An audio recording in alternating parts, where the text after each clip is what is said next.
Ну, страшно, когда такие сосульки висят, да. Это Институт социальных и гуманитарных знаний на Профсоюзной. На здании сосульки больше 2 метров длиной. Прямо под ними пешеходная дорожка. Этим вечером в Бугульме упала глыба на женщину на улице Гафиатуллина. Пострадавшую госпитализировали. Трагедии происходят по всей стране. В Югре снег с крыши хоккейного комплекса обрушился на юных спортсменов. 1 ребенок погиб. В Нижнем Новгороде сосулька убила девушку прямо при входе в дом. На кадрах из Подмосковья на прохожую падает ледяная глыба. Сейчас пострадавшая в больнице. Всему виной обильные снегопады и несвоевременная очистка крыш. Только в Казани за 2 недели снега выпало как за 2 месяца.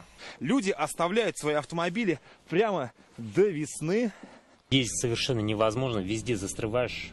Дороги-то еще нормальные, центральные, а вот если в дворы заехать, это просто невозможно. На полном приводе не разъехаться.